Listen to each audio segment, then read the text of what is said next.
En los especiales de ProNoticias conversamos ahora con el ingeniero Raúl Constantino. Él es presidente de Capadei sobre el tema que nos ocupa esta semana, la construcción de viviendas como motor para la reactivación de la economía en nuestro país. Ingeniero, ¿cómo está? Buenas noches. Muy buenas noches a la teleaudiencia y de ya nuevamente muchas gracias por el espacio. Conversemos primeramente para conocer cómo afectó al sector todo lo que tiene que ver con la pandemia de coronavirus y la cuarentena, primero total y ahora en etapa de inteligente. Bueno, nosotros tenemos dos aspectos en el desarrollo inmobiliario. Uno básicamente es lo que es la venta, lo que es la operación de venta y lo que es la construcción. Sí. Las dos etapas afectaron directamente a nuestro trabajo. Tanto en la construcción como en la venta, porque no se podía hacer relaciones, la gente también tenía miedo de hacer algún tipo de operación inmobiliaria o financiera, entonces hemos sido perjudicados en las dos etapas. Posteriormente, ya con el levantamiento parcial en un momento de la construcción y posteriormente la segunda fase ya total, Sí. hemos podido reactivar las actividades en cuanto a las obras, pero todavía seguimos sintiendo un poco la paralización en cuanto a las ventas y en cuanto a las operaciones inmobiliarias. Y también seguramente viene un freno detrás de esto para las inversiones. Seguramente, yo creo que todavía es muy pronto sacar conclusiones, creo que el tiempo nos dirá a corto plazo para fin de año. Creo que también eso le está pasando a mucha gente en el sector comercial, en el sector industrial. Hoy todavía es muy difícil hacer una futurología de lo que va a pasar. Sí, evidentemente va a afectar. Lo que tendríamos que saber es cuánto va a afectar y tratar de que en este tiempo que tenemos todavía hasta fin de año, recuperar y tener algunas políticas necesarias para poder justamente que el efecto no sea tan negativo. De un tiempo a esta parte, seguro la situación y las condiciones cambiaron muchísimo. Podríamos hablar de unos 5 o 10 años en el tiempo, pero ¿cómo es ser un desarrollador inmobiliario en Paraguay?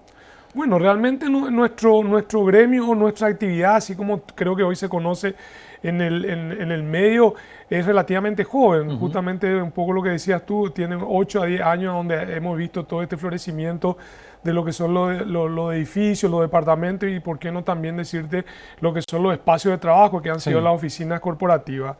Entonces hemos ido desarrollando diferentes productos en lo que va en este periodo de tiempo, donde hemos tratado de adaptarnos a las necesidades y a los pedidos de la población en cuanto a tamaño, precio, ubicación, pero seguimos chocando con una gran muralla que es la falta del crédito hipotecario, ¿verdad? Entonces creo que esa es la gran tarea pendiente, es lo que nosotros hoy tenemos trazado y tenemos como objetivo tratar de a corto plazo lograr una solución, y en esa línea estamos en tratativas permanentes con el gobierno, con las diferentes autoridades, con el ministro ahora de la Vivienda, que le estamos pidiendo que por favor nos apoye en su carácter de ministro de Vivienda, y a las autoridades nacionales, ya sea Ministerio de Hacienda, Banco Central, para que podamos generar las políticas necesarias para poder tener nuestro crédito hipotecario, que va a hacer posible que la gente pueda acceder mucho más fácil y mucho más ampliamente a una vivienda propia.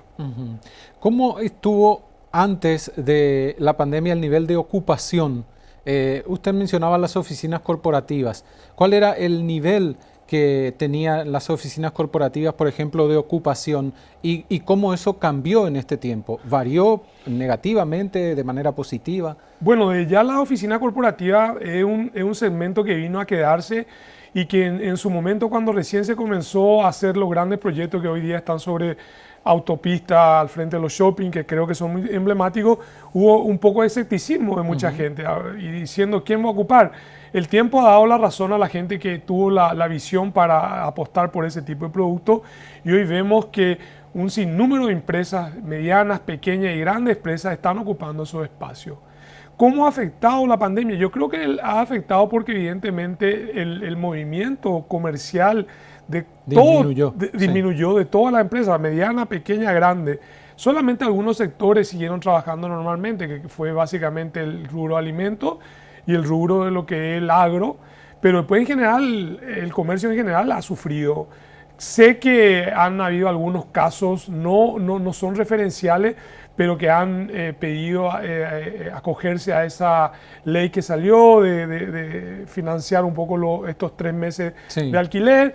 Y te diría, en muy, pero muy, muy pequeña medida, han salido, han dejado sus instalaciones. Yo creo que eso se ha visto mucho más en el rubro de la noche, en el rubro que evidentemente son los alquileres de restaurantes, espacios para restaurantes, para Sí. bares, para servicios, eventos. Eso sí yo creo que han sentido mucho más y seguramente han de tener un efecto, si bien es pequeño, mucho más grande dentro de lo que es su sector. Con el ministro Durán hablábamos sobre la necesidad actual que tiene el país de viviendas, principalmente para distintos sectores, pero podemos hablar de sector medio, sector bajo, medio. Capadei también está apuntando hacia ese sector para poder dar cobertura de inversión y construcción de viviendas. Desde ya, nosotros como gremio somos un organismo que aglutina a diferentes tipos de desarrolladores, y al hablar de diferentes tipos de desarrolladores, hablamos de diferentes empresas que se dedican a diferentes productos. Tenemos empresas que se dedican a productos corporativos exclusivamente, tenemos empresas que están en el rubro residencial y otra vez en el residencial a diferentes segmentos, en diferentes lugares. Hay empresas que se dedican a desarrollar en Asunción, hay otras que están desarrollando en las ciudades periféricas, otras que están ya en el interior. Entonces, en general, nosotros como gremio estamos preparados para generar la oferta de producto. Pero nuevamente te decía hace un ratito, el gran problema que tenemos es que, ¿qué pasa si yo genero el producto, pero del otro lado no No se tengo puede la comprar. posibilidad de comprar? Sí. Entonces es un gran problema. Muchas veces a nosotros nos critican y nos dicen, ustedes no tienen un portafolio de productos tan amplio para de repente algunos sectores más bajos. El gran problema es que lastimosamente en la pirámide, mientras más vas bajando, más problemático es el acceso a la vivienda y el acceso al crédito. Y por eso yo te decía que en este momento nuestro objetivo principal es tratar de lograr que primero el gobierno se dé cuenta que con una política habitacional no solamente estoy haciendo una solución social, porque la vivienda es una solución social para una familia, sino que estoy también generando beneficio a la economía de un país y por ende a toda la población. En eso estamos y yo creo que es la gran tarea pendiente todavía que tenemos nosotros y que evidentemente tiene el gobierno en mayor medida. ¿Ustedes qué precios actualmente manejan en promedio? Yo sé que mucho depende de la ubicación, de la dimensión, pero ¿qué precios de viviendas, por decirlo de alguna manera, para la clase media se está manejando actualmente en el mercado? Mira, hoy te diría, como te comentaba un poco, el desarrollo inmobiliario comienza hace 8 o 9 años con productos para una clase mucho más pudiente, que era una clase que no necesitaba préstamo. Claro. Entonces a ese segmento se dirigieron esos productos premium que en su época fue criticada, pero bueno, había un porqué porque era lo único que podían comprar. Es como yo siempre digo, si yo pongo un restaurante, no sé, que vende hamburguesas en una zona donde tengo gente que no tiene la capacidad de comprarme, evidentemente voy a tener que cerrar mi negocio. Y pasa lo mismo con los productos inmobiliarios. Hoy te puedo asegurar que hay productos para todos. Por eso te decía, tanto en tamaño, en precio, en ubicación, y seguramente en el precio afectarán todo lo que te estoy diciendo. Un producto de iguales características en Asunción, evidentemente va a ser más caro que un producto tal vez en la ciudad de Luque, por una cuestión de costo de terreno, de acceso, de lugares digamos, de comercio.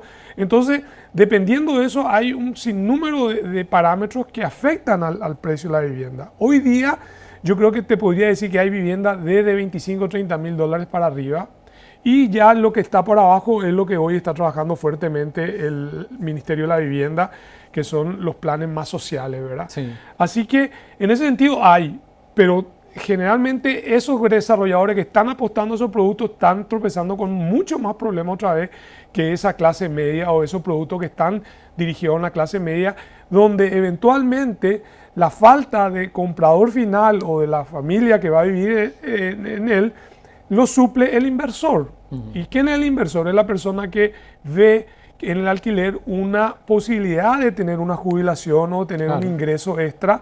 Entonces invierte en un bien inmueble que puede ser comercial o residencial, o inclusive puede ser una persona que al frente de su casa tiene un pequeño terreno, hace un localcito y alquila para una despensa. O sea, el desarrollador, quiero aclararte que son todo el tipo de personas. El desarrollador no es que es un grupo económico, claro, empresarial. Te diría que hoy la mayoría de desarrolladores en nuestro país son los pequeños desarrolladores. Esa gente que hizo 2 o 3 departamentitos, que hizo un local, que hizo una despensa. Esos son mayoría, no solamente en Asunción, sino en todo el país. Lo que pasa es que lo que hacemos nosotros en cuanto a la formalidad es mucho más visible, porque tal vez un edificio de 20 o 30 departamentos es más visible que una persona que haga 2 o 3 unidades. Entonces, a lo que voy es, por un lado, es amplio la oferta, la necesidad de que sea más amplio es la posibilidad de que del otro lado del mostrador, como se dice, haya una familia o una persona que tenga la capacidad de comprar. Eso es fundamental, porque yo me puedo poner a hacer 10.000 departamentos de 20, 30 o 40 mil dólares, por decir un número, 200, 300 millones de guaraníes, que si del otro lado no tengo el cliente que tiene esa capacidad de compra, voy a seguramente irme a la quiebra y voy a fracasar en mi proyecto. Entonces, por eso es tan importante la palabra crédito en el acceso a la vivienda. Tal vez muchas veces en nuestro país estamos acostumbrados al crédito informal, a la cuota informal, a la casa de electrodomésticos, que tal vez es mucho más fácil. Pero el crédito hipotecario es toda una institución en un país. Y es una institución que tiene mucho valor en la economía de un país y en la economía de las personas. ¿Se ha avanzado algo en eso en relación a poder implementar verdaderamente un crédito hipotecario en el país? Yo creo que hoy por lo menos las autoridades tienen la visión del efecto que tiene el desarrollo, por un lado, del desarrollo inmobiliario en un país. Y te decía hace un ratito, nosotros inclusive hace un año cambiamos el discurso con las autoridades en este acercamiento para tratar de lograr el crédito hipotecario, donde ya no hablábamos tanto de nuestro rol social, porque la gente tiene que entender que el desarrollo inmobiliario en el fondo es un rol social en cuanto a dar un lugar donde la familia va a residir. Y en el caso comercial, donde la persona va a realizar sus actividades laborales o comerciales. Entonces, tratamos de dejar eso de lado y empezamos a decirle, señores, véannos a nosotros como actores de la economía, lo que generamos en la economía, lo que generamos en empleo, lo que generamos en consumo de bienes y servicios. Y en esa línea creo que el gobierno ha tenido mayor escucha hacia nuestro reclamo, y en esa línea es la que seguimos insistiendo y estamos trabajando para tratar de lograr que esto sea una realidad a corto plazo. Que sin duda tiene un peso muy importante del sector en lo que justamente nos ocupa, reactivar la economía. Muy fuerte. Fíjate que la construcción en general es casi el 7% del PIB, y nosotros con pequeños cambios, pequeño realmente enorme el crédito hipotecario, poder levantar 2 o 3 puntos el PIB del país. Entonces el efecto es enorme. De ya todo el mundo sabe que la construcción es uno de los rubros que mayor genera empleo en nuestro país, y no solamente empleo directo, es un derrame enorme, desde la yuyera que le vende al albañil, el transporte, las casas de materiales, los importadores, o sea, es realmente industria, siempre yo digo. Piensa que en una vivienda pueden haber 300 o 400 productos, eso significa 200 o 300 personas que están participando más allá del personal en la finalización de un producto inmobiliario. ¿Qué esperan para este segundo semestre y ya mirando seguramente lo que va a ser el 2021? Bueno, esperamos, nosotros ya hemos iniciado tratativas con organismos de países vecinos, donde hemos visto que el modelo que ellos están practicando, y en este caso específicamente de Chile, hemos visto que es regionalmente famoso su plan habitacional y su plan de crédito hipotecario. Estamos en el inicio de posible tratativa de una cooperación de gobierno a gobierno, donde ellas puedan compartir su experiencia y donde nuestro gobierno pueda agarrar esas prácticas que han sido exitosas y ponerlas en práctica en nuestro país. Nosotros siempre decimos, hoy día en el mundo ya no se inventa nada. Yo creo que hay que copiar las cosas buenas, perfeccionarlas y adaptarlas a nuestro país, pero bueno, traer soluciones. Eso es un gran tema que a nosotros siempre nos dicen las autoridades. No nos traigan los problemas, traigan las soluciones. Y en eso estamos trabajando, en acercarles soluciones y acercarles caminos a donde podamos avanzar todos. Ingeniero, gracias por la visita. Muchas gracias, y bueno, a la audiencia les quiero como siempre decir, nosotros de nuestro gremio estamos trabajando, estamos tratando de lograr el crédito para que ustedes puedan acceder a su casa propia. El ingeniero Raúl Constantino con nosotros, presidente de Capadei.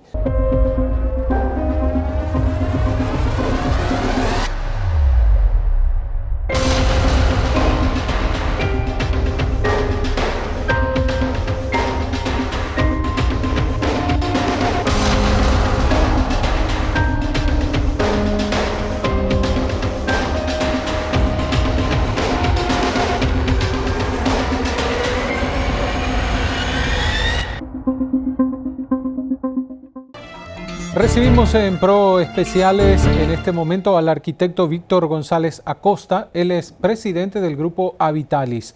Arquitecto, ¿cómo está? Bienvenido. Un placer, un gusto estar aquí en el programa con ustedes. Y el tema que nos convoca, arquitecto, tiene que ver con la construcción de viviendas como un motor para poder impulsar la economía. Tuvimos un desarrollo muy importante en los últimos años, en los últimos 5 o 10 años, si se quiere, en distintos aspectos de lo que tiene que ver con el desarrollo inmobiliario en Paraguay. Pero la construcción de viviendas tiene un efecto muy importante también en la economía, por lo que se podría decir el goteo que produce y todo lo que genera alrededor, arquitecto. Totalmente, muy buen punto. Sin ninguna duda, nada genera tanto y tan rápido, que son dos cosas importantes, ¿verdad? Sí. Genera tanto empleo y tan rápidamente como el sector de la vivienda, ¿verdad? Y además, otro aspecto importante en la generación de empleo, un empleo masivo, es transversal, ¿verdad? Sí. Y esto no es menor, porque de repente uno puede tener una actividad económica que tiene un impacto y que a lo mejor genera empleo, pero en un determinado segmento. La construcción genera empleo en todos los segmentos y fundamentalmente en el segmento más vulnerable, que es el que más necesita hoy tener un empleo. Sí. Que es la población en situación de pobreza o de extrema pobreza.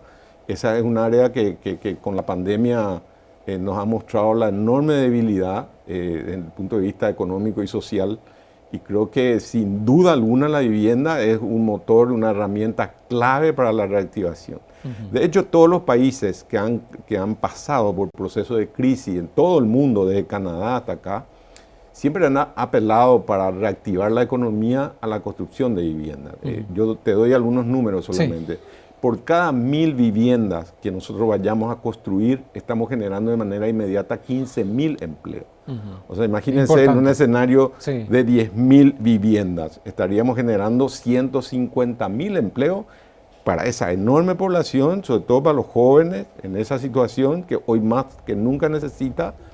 Y por otro lado, se resuelve un problema de social, una demanda insatisfecha acumulada de hace mucho tiempo, fundamentalmente en el segmento medio bajo y en el segmento vulnerable. La demanda de vivienda en esos tres segmentos es crítico, ¿verdad? Paraguay tiene un déficit habitacional que ya ronda los 1.200.000, desde el punto de vista cuantitativo y cualitativo. Pero concretamente en el segmento medio y medio bajo, que puede tener la capacidad de pago, de hecho hoy está pagando un alquiler, tenemos más de 200.000 familias en Paraguay que viven hoy en alquiler, que está pagando un alquiler, digamos, entre 1,5 millones y 3 millones de guaraníes, que si hubiera un plan de vivienda con crédito de largo plazo, con tasas preferenciales, generaríamos la solución de esa demanda habitacional insatisfecha hace tanto tiempo y olvidada por sucesivos gobiernos en nuestro país. Y actualmente, ¿cuál es el nivel de oferta para lo que usted está mencionando? No hay muchas opciones para la gente que tiene capacidad de pagar, por ejemplo, 2 millones o 3 millones por una cuota de vivienda en lugar de estar pagando un alquiler. Perfecto. Hay que separar un poco en dos aspectos. Por un lado, la oferta concreta de la unidad habitacional. Esa oferta se va a dar cuando la gente tiene la capacidad de comprarlo. Si no, no hay oferta. Claro. Lo que hace falta es el acceso al crédito para ese segmento. Ese es el gran desafío. Nosotros desde la Cámara Paraguaya de Desarrolladores Inmobiliarios, hace 2 años trabajamos con el Ejecutivo y el Legislativo en una ley de incentivo de la vivienda del segmento medio, como tienen todos los países. Paraguay es el único país que no tiene. Lo tiene Colombia, Chile, Perú, Uruguay, Bolivia, y eso ha generado un enorme desarrollo de la industria inmobiliaria y ha generado la creación de miles de empleos. Esa ley se promulgó hace 2 años, es la 5638, infelizmente hasta aquí no se ha reglamentado, ¿verdad? Entonces la reglamentación de la ley va a permitir que la Agencia Financiera de Desarrollo, la AFD, se pueda fondear para dar crédito a las familias en esas condiciones a 20 años de plazo con una tasa que tiene que estar entre los 6,5 y 7,5% como está en toda la región, y eso es lo que va a generar la posibilidad de que esta familia pueda acceder a su vivienda propia. ¿Qué necesitamos para eso? Primero, un fondeo de la AFD. Sí. Un fondeo que es virtuoso, porque ese dinero después se paga y se va convirtiendo en una rueda, ¿verdad? Por otro lado, un sistema de fondo de garantía, porque en general este segmento o es un empleado o es un cuentapropista, entonces tiene alto riesgo por ahí de perder un empleo. Entonces, si se va a la banca privada, sobre todo, no hay apetito por el riesgo que hay. Entonces, ¿eso cómo se resuelve? ¿Cómo resolvieron los demás países? Con el fondo de garantía o con un seguro de empleo. Entonces, resuelto el fondeo de la AFD y la generación de un fondo de garantía, como tienen nuestros ahorros hoy en el sistema bancario, se podría masificar el acceso al crédito, porque hoy ese es el problema, ¿verdad? Si nosotros generamos esas dos condiciones que son básicas, que son relativamente pequeñas, digamos, 1.000 viviendas, cuando estamos hablando de 1.000 viviendas, estamos diciendo fondear en 50 millones de dólares. Si queremos hacer 2.000, 100.000, y si queremos hacer 10.000, estamos hablando de 500 millones de dólares, digamos, en un periodo dado, ¿verdad? Y la generación y la multiplicación que eso puede generar es enorme en la economía, ¿verdad? Entonces, yo insto al gobierno, al sector público, de que realmente este es el momento de hacer. Mañana es el momento de empezar a incentivar la construcción de vivienda como forma de resolver el problema habitacional y generar empleo de manera inmediata en la economía. Y desde el gobierno también ya están analizando modificar la ley, en este caso, por la cual se creó la Agencia Financiera de Desarrollo, en todo lo que tiene que ver con el reordenamiento del Estado, y ya hablan de poder convertir a la AFD en una especie de banca de primer piso, a través de la cual las personas puedan acceder a préstamos como el que usted mencionaba. Eso sería muy importante también. Sin ninguna duda, pero eso es un proceso, ¿verdad? Yo creo que hoy se puede hacer, estas medidas se pueden hacer inmediatamente. Ya tenemos un banco de fomento, que es un banco que, como su nombre lo dice, está ahí para fomentar el desarrollo del país, y no tiene objetivo, no tiene el propósito del lucro, entonces puede tener un spread menor, como consecuencia una tasa menor. Ya está, ya hay un banco de primer piso que puede hacer eso, ¿verdad? Lo que necesitamos en este momento, como te decía, es que le fondeemos la AFD con 50, 100, 200 millones de dólares que pueda ser prestado al usuario final, y desarrollemos un paraguas que es un fondo de garantía. Con esos dos instrumentos, todos los países de la región han hecho un desarrollo enorme. Luego se pueden ir dando todos esos procesos posteriores, que en los otros países incluso concluye con la creación de un banco hipotecario, como tiene Uruguay, como tiene Perú, como tiene Chile. Pero son procesos, pero hay que empezar, porque la necesidad es ahora, la necesidad es mañana, y la decisión es básica, es mínima. No estamos hablando de, no sé, un viaducto cuesta más que 1.000 viviendas, ¿verdad? Sí. 3 veces más por ahí, ¿verdad? Sí. Entonces, y en ese aspecto sería necesario, entonces, por lo que usted menciona, que de alguna manera los créditos que ofrecen o la oferta de crédito que tiene el BNF sea reorientada hacia la vivienda. Claro, lo que necesita la BNF es que la AFD, que es el banco del primer piso, del segundo piso, le genere el capital, ¿verdad? Entonces la AFD tiene que recoger una inversión, que pueden ser bonos, pueden ser los bonos, pueden ser parte de esta ley de contingencia de reactivación económica. Estamos hablando realmente de muy poco dinero. Ese dinero se va a la BNF, y BNF te presta a vos finalmente con una tasa que sea atractivo y a un plazo que mínimo tiene que ser de 20 años. Y el BNF, ¿cómo se protege de ese dinero prestado? Con ese fondo de garantía. Entonces, con esas dos medidas, yo incluso creo que la banca privada también va a incursionar en el mercado, ¿verdad? Y va a generar el volumen de crédito que necesitamos. Si se dan esas dos condiciones, el fondo de garantía o seguro de empleo, cualquiera de las dos cosas. Porque de otro modo, si no están esos fondos, el problema de los bancos es que si la gente termina de pagar porque perdió el empleo o porque cerró el negocio, el banco se queda con un montón de unidades que no es un negocio, ¿verdad? Entonces, además, esto ya hicieron todos los países de la región, es cuestión de copiar lo que hicieron, y hicieron muy bien todos estos países y han resuelto en gran medida el problema del déficit habitacional y han generado los empleos que el Paraguay más que nunca hoy necesita. Ahora, hay dos factores ahí que podríamos también tener en cuenta, arquitecto. Por un lado, la necesaria voluntad política de hacerlo, Sí. desde las autoridades, Sí. para que el sector privado, como el caso suyo que representa, tenga también intenciones y ganas de seguir invirtiendo en este rubro. Y por otro lado, también está aquello de, decía usted, copiar modelos que ya están hechos, Así mismo. pero tener también intención de copiarlos bien. Totalmente, totalmente de acuerdo. Y lo bueno en nuestro caso, en nuestro país, que la industria inmobiliaria es emergente y creció muy sano. ¿Sí? Todo el desarrollo inmobiliario acá está apalancado con capital propio, Sí. no desde el banco. Entonces, acá no hace falta crédito para el desarrollador inmobiliario, Sino para el hace que falta necesita la crédito vivienda. al que necesita la vivienda. Esa es la prioridad. Y esa ya es una gran ventaja. No hay que dar crédito a dos sectores, a un solo sector, que es el que necesita ese crédito de largo plazo y a una buena tasa.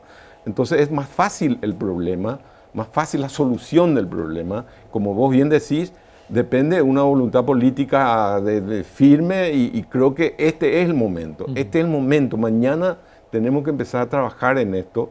Y ya nosotros, antes de esta crisis sanitaria, ya hemos estado trabajando con el equipo económico en esta dirección, en una mesa donde estaban todas las partes. Estaba el Banco Central, Sí. estaba el Banco de Fomento, estaba la Asociación de Bancos, estaba la Superintendencia de Bancos, el Ministerio de Hacienda, todos los actores del equipo económico, digamos, ¿verdad? Y todos entendimos que la solución va por este lado, que es fundamental enfocarnos en la vivienda como motor, decías vos hoy al comienzo, de la economía, como un motor importante de la economía, para resolver el problema habitacional y la generación de empleo, y que es importante llegar a la clase media. Esa es la cuestión fundamental. Y para llegar a la clase media necesitamos crédito de largo plazo a una tasa preferencial, una tasa que no tenga tanto spread y que responder a las condiciones que esa clase media. ¿Quién es la clase media? La clase media es aquella familia que tiene un ingreso familiar entre 2 salarios mínimos y 5 o 6 salarios mínimos. ¿Eso qué significa? 4 millones guaraníes, son 2 salarios mínimos, hasta 10 o 12 millones que serían 5 o 6 salarios mínimos. Eso en términos de cuota, si yo gano 2 salarios mínimos, seguro estoy pagando un alquiler de 1.200.000 guaraníes hoy. Estoy pagando hoy el alquiler. El desafío es cambiar el alquiler por mi cuota algo propio, y tener algo propio, ¿verdad? Si estoy pagando 2 millones, bueno, es lo que puedo pagar y entonces es cambiar por algo propio. Incluso en países como Perú, esto sirvió también para formalizar la economía, porque gran parte de la economía, todos sabemos, en Paraguay, el 50% de la economía es informal. Alto, sí.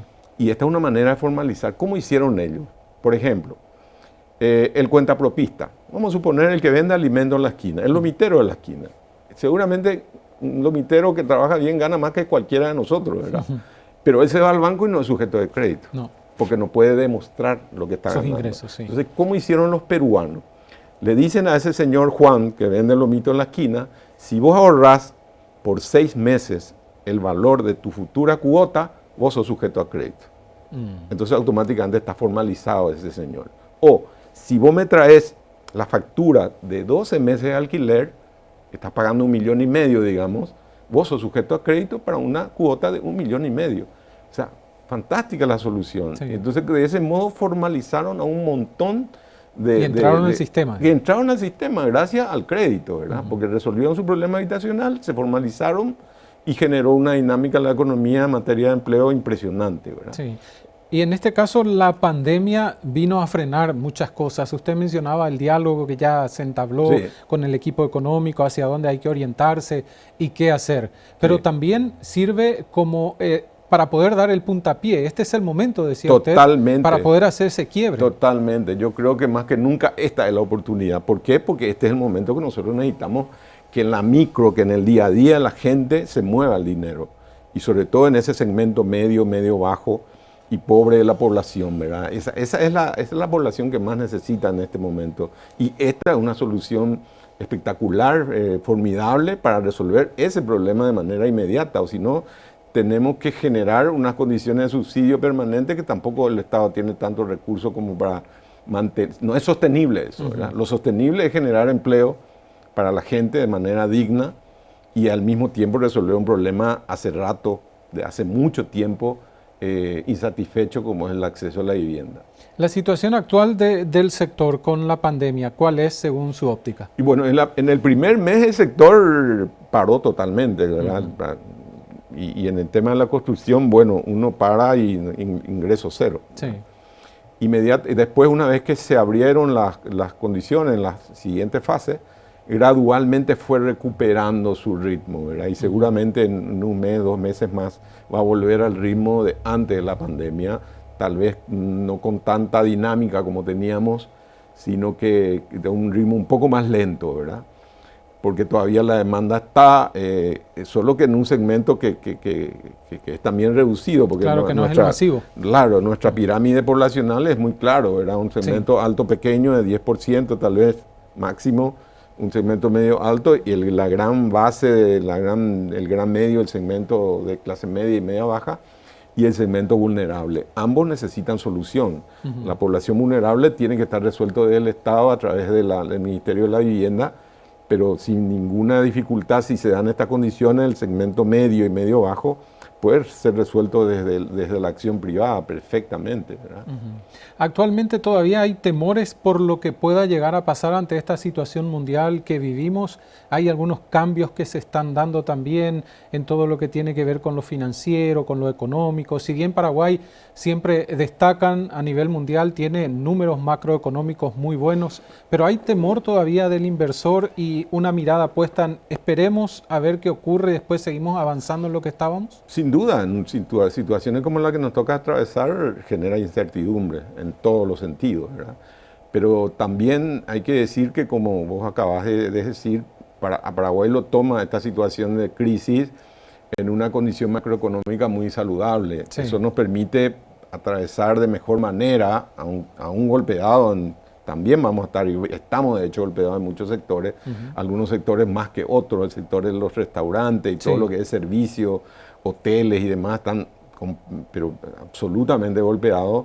Algunos otros sectores en el otro extremo, en la parte de alimentos, a lo mejor algunos incluso están con mayor facturación, pero entonces hay una gama de situaciones. Pero más allá de eso, creo que como país nos toma en una situación donde los números macroeconómicos están saludables y nos permite hacer las acciones que hoy se están tomando. Pero eso solo no es suficiente. Tenemos que prender los motores, los distintos motores de la economía para que esta reactivación sea en un periodo, en el periodo más corto posible, porque realmente eso es lo que la gente está sufriendo hoy, la falta de empleo, la falta de ingresos, y eso es lo que hay que resolverlo de manera rápida y de una manera también sostenible. Está muy buena la ayuda que el Estado está haciendo a través de su programa, pero en primer lugar no es suficiente y en segundo lugar no es sostenible. Entonces tenemos que generar acciones genuinas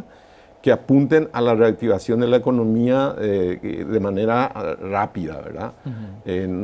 Y yo creo que tenemos condiciones para hacerlo, sobre todo en estos rubros que estamos hablando, la promoción de las MIPYME, otra manera, las MIPYME generan también un montón de empleo. Sí.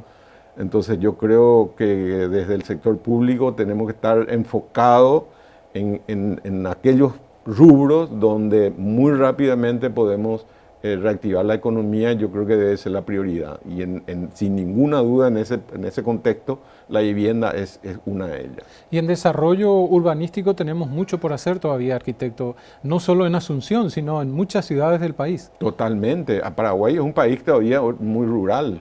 Nosotros somos el último país en este proceso de urbanización tardía que tenemos nosotros. Todavía mantenemos una relación de 50-50 o 55 urbano y 45 rural. Sí. En otros países de la región la relación ya es de 30-70, 30% rural y 70% urbano. Este proceso va a crecer en Paraguay, entonces eso va a generar va a demandar ciudades. Asunción mismo, Asunción es una ciudad que decreció, Asunción es una ciudad que se despobló en los últimos 20 años. ¿Por qué? Porque no tenía un programa habitacional que pudiera contener a su población. Entonces ese chico de este barrio que se casa el fin de semana no tiene alternativa que ir a vivir afuera de Asunción. Claro. Y él trabaja en Asunción, su familia está en Asunción, a veces su hijo estudia en Asunción. Lo que tenemos que hacer es un programa de repoblamiento de la ciudad, en el caso de Asunción, para volver a recuperar una población que perdió, que lo haga sostenible como ciudad, desde el punto de vista urbano. En gran medida el problema de Asunción es la falta realmente de recursos desde el punto de vista de la población. Asunción tiene una población hoy que no llega a 500.000 habitantes. Sin embargo, tiene 1,5 millones de personas que todos los días entran y salen y que usan la ciudad sin tributar, ¿verdad? Entonces lo que tenemos que hacer es que eso no se resuelve con viaducto. Podemos hacer viaducto de 10 pisos y eso se va a llenar. Lo que tenemos que hacer es generar las condiciones para que esas 1,5 millones de personas vuelvan a vivir aquí, donde está su trabajo, donde está su estudio o donde está la familia. Y eso viene de la mano de un programa habitacional que permita a ese chico que se casa el fin de semana acceder a una unidad habitacional. Seguro que una casa ya no va a ser. Sí. Porque el problema de la expulsión es el precio de los terrenos. Claro. Entonces, podría si él ser un departamento. Claro, por eso que la tendencia, y ahí entonces se hace una ciudad. Asunción, yo suelo repetir, Asunción tiene menos edificios que Foz de Iguazú. O sea, eso para medir un poco todo lo que nos falta para construir una ciudad. Una ciudad, desde el punto de vista económico y desde el punto de vista de los servicios, se construye bajo unas determinadas condiciones económicas que tienen que ver con la densidad. ¿Cuánta gente vive en una manzana para pagar los servicios que tiene esa manzana? Hoy nosotros no pasamos de 50 personas que viven por manzana, cuando el promedio de la región, de la segunda ciudad, no digo San Pablo, ni Chile, ni Buenos Aires, que están en 220. Sí. Pero una ciudad como Rosario, como Santa Fe, como cualquiera de estas ciudades intermedias, están en 120 habitantes por hectárea, por manzana. O sea, Asunción necesita 3 veces más de la población que hoy tiene, que es la población que de hecho perdió. Y entonces también la ciudad, la vivienda hace ciudad y la ciudad hace territorio. Entonces viene completamente vinculado lo uno con lo otro como consecuencia. Y nosotros necesitamos hacer una planificación territorial, una planificación urbana en todas nuestras ciudades para tener un desarrollo más sostenible. El desarrollo hoy es absolutamente espontáneo, amorfo. Basta con mirar las ciudades de Central para ver el desorden y la falta de... No puede ser sostenible una ciudad en esas condiciones, ¿verdad? Por eso es que cuando vamos hacia el Brasil, cruzamos cualquiera de estas pequeñas ciudades que ni figuran en el mapa y vemos que hay una densidad, que hay edificios, que está ordenado, que nosotros infelizmente no hemos hecho eso. Yo creo que muy pocos municipios en Paraguay tienen un plan regulador. Poquísimo, pero ni dos ni tres. Costaría mucho ponerse a tono con esas cosas, pero ¿estamos a tiempo, arquitecto, de poder reordenar algunas? Yo creo que sí, siempre estamos a tiempo. Cuando más tarde hagamos, peor va a estar la situación, ¿verdad? Hoy tenemos que estar resolviendo con medidas que son ya un parche, una consecuencia, como un viaducto, digamos. En vez de traerlo a la gente acá, ¿por qué le tenemos que hacer pasar todo el día, estar 2 horas en el auto, sale de madrugada de la casa, sufriendo todo lo que sufre, lo que gasta? 200.000 vehículos entran por día a Asunción. ¿Cuánto cuesta eso en combustible, en deterioro del vehículo, en la calidad de vida de esa familia? O sea, hay mucho que hacer y podemos hacer, pero tenemos que empezar. Yo empezaría por tener un plan regulador. De hecho, en la ley está previsto, la ley se llama Ley de Desarrollo Urbano y de Vivienda Social, que abarcan los dos aspectos. Hoy, en las ciudades del interior y en el Gran Asunción, realmente no hay ningún plan. Uno construye donde quiere, como puede, y bueno, y lo que vemos a diario es la consecuencia de esa falta de planificación. Arquitecto, gracias por el tiempo. Un placer, un gusto. El arquitecto Víctor González Acosta, presidente del Grupo Habitalis, con nosotros. Breve pausa y continuamos.